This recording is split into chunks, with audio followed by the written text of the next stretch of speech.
Is Islam a religion of peace? Lessons from Uzbekistan.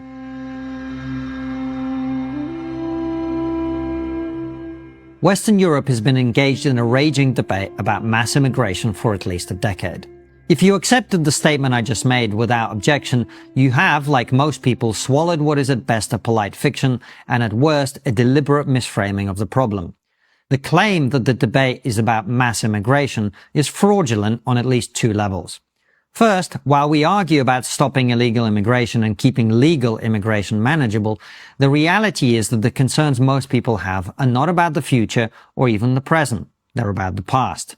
Dig even slightly under the surface of anti-immigration sentiment and you will discover that the core concern for many is not what might happen, but what has already happened. In other words, the debate is not about mass immigration, but about the impact of the immigration that occurred not only in recent years, but sometimes in decades past. Second, the great unsayable in polite society is that not all immigrants are the same. Britain, for example, experienced a wave of Polish and Romanian immigration in the 2000s. Since 2022, millions of Ukrainians fleeing Putin's invasion have been given refuge across the continent. Hundreds of thousands of Hong Kongers have escaped the Chinese Communist Party's crackdown by coming here too. Scour as you might, you will struggle to find any anti-Polish sentiment beyond the very fringes of our societies. There is no need for a debate about preventing societal discrimination against Ukrainians, because no such discrimination exists. Hong Kongers appear to be doing just fine. The rise of anti-immigration parties across Europe is not a response to mass immigration per se. It's a response to the importation of large numbers of people from what even the bravest of our politicians euphemistically call incompatible cultures. To them, the problem is not immigration, it's Islam. There are three broad schools of thought on this issue. The progressive response is the head in the sand mantra of diversity is our greatest strength. The slogan, mindlessly repeated, is a proxy for a whole host of dishonesties. First, and for as long as possible, they will pretend that there is no problem.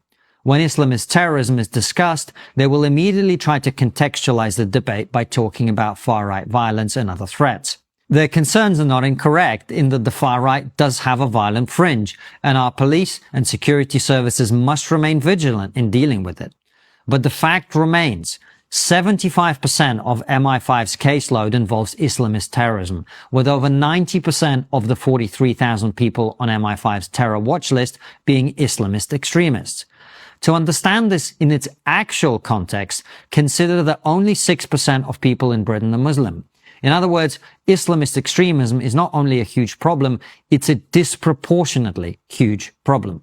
Second, once people who hold this view are forced to confront some measure of reality and accept the problem exists, they will pivot to blaming causes like poverty, discrimination, alienation, and so on. They will ignore the fact that other groups in our society suffer from these problems and do not engage in terrorism, mass rape, gangs, or sectarian violence. Third, they will immediately accuse anyone who attempts to look for solutions of being racist, Islamophobic, and so on. This package of lies, combined with the reality of the problem itself, has given rise to the second, and in some ways, equal and opposite school of thought. According to this perspective, the problem is not Islamism, it's Islam itself.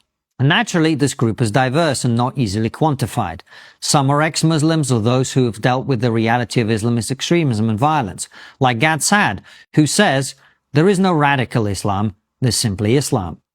This is, incidentally, also the view of Islamists themselves. They claim that there is only one way to be a Muslim, which is to seek to impose Islamic values on the whole world, introduce Sharia, and subjugate non-believers and those of other faiths. If you think I'm exaggerating their intentions, you probably haven't read enough Islamist literature, such as this or this. To this camp, the fact that most Muslims are decent, peaceful people is irrelevant because, to this view, they are so in spite of the teachings of their religion. Furthermore, many will argue that some moderate Muslims are only moderate in the sense that they're unwilling to engage in acts of extremism, but support and excuse those who do. As evidence, they will cite worrying surveys such as this one suggesting that British Muslims are more likely to view Hamas positively than negatively. It goes without saying that hiding amongst honest critics of the doctrines of Islam are garden variety bigots who simply hate Muslims for being different, foreign, and alien.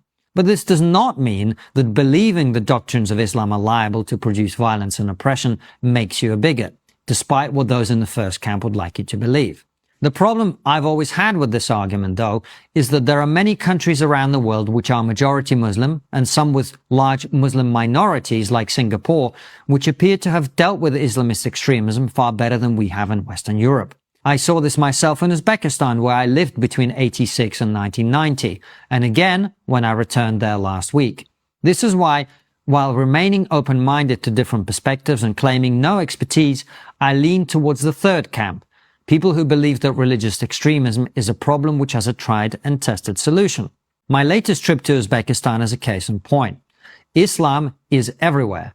The most prominent contemporary and historical buildings are mosques and madrasas. It is not uncommon to be awakened in your hotel at 5 a.m. by the Islamic call to prayer. Many men wear skull caps called tibitekas, while women dress modestly. Some sport headscarves and traditional outfits which cover the full length of their arms and legs. Popular boys' names here include Muhammad, Mustafa, Ali, Muslim, Abdullah, and Ibrahim. The country's first president after the fall of the Soviet Union was called Islam Karimov. But not Islam is everywhere too. Alcohol is sold in shops and many restaurants, not just for foreigners, but for anyone who wants to buy it. Many, and I would say most, girls and women wear jeans, trousers, knee-length skirts, and other secular clothing, especially in the cities. I saw a woman in one of those black bags, one woman tells us in a disapproving tone. You could see her face, but that was it. This is not our way. Traditional Uzbek women's attire is a kaleidoscope of colors and does not cover a woman's hair. What about them, I ask, pointing to a gaggle of young women in hijabs. That's not ours either. They brought that crap here from Turkey, she says with a dismissive wave of the hand. The only place you'll find veils in Uzbekistan is museums. Burqas are banned in public places. Don't get me wrong, this isn't Venice Beach. You won't see crop tops, bikinis, and vulva-hugging leggings here. But neither will you see those in Armenia, a Christian country not far from Uzbekistan, where I spend a lot of time. It's a traditional society thing, not a Muslim thing. Tourists wearing summer dresses, shorts, skirts, and other less conservative attire are safe and treated with respect. The few churches and synagogues you'll find in Uzbekistan are protected and well maintained. Most Christians and Jews have left for America, Europe, or Israel, but not because of persecution or oppression. When the USSR collapsed, opportunities for the well-educated dried up, and they left in search of a better life, as many did from non-Muslim Soviet countries too. I'm an Armenian, our driver tells us. I've lived here since 1994. We have no ethnic issues here. At Easter, my Muslim friends come to my house to celebrate with me. For their holidays, I go round to theirs. At every opportunity, I broach the subject of extremism with what turns out to be unnecessary sensitivity. There is no serious problem with radical Islam here because the people in charge understand the threat and are prepared to deal with it. It's simple. If you want to pray, go for it. If you want to cover your hair, that's your choice. I don't do either, a guide tells us. The rules are clear. You can do what you want, but if you want to work for the government, you can't wear a headscarf and the men must shave their beards, she adds. My obvious joke about hipsters gets the polite smile it deserves. It seems that particular trend has yet to reach Uzbekistan. Later, we're told about a father who sent his daughter to school with her hair covered. He got a big fine. As the conversation winds on, I learn something relevant and important for us here in Europe. I'm a Muslim, a woman in a cafe tells me, her face filled with worry. What's happening in Afghanistan? It's crazy. They are our neighbors and we do not want that here. I consider lightening the mood by accusing her of Islamophobia, but decide against it. To women here, this is no laughing matter. Their Afghan sisters across the border are forced to cover themselves from head to toe, denied access to work and education, and can only travel outside the home with a male chaperone. She recounts a story of some Islamists who were let out of prison in Uzbekistan. They started some trouble, but thank God our security services dealt with them. You cannot let extremists flourish. From your lips to God's ears, I think to myself. Perhaps one day we in the West will have leaders with the courage to understand such simple realities as well. If you enjoy these videos, you should know that they're available in my Substack days, weeks, and sometimes months ahead of time. Head on over to konstantinkishin.com and subscribe today.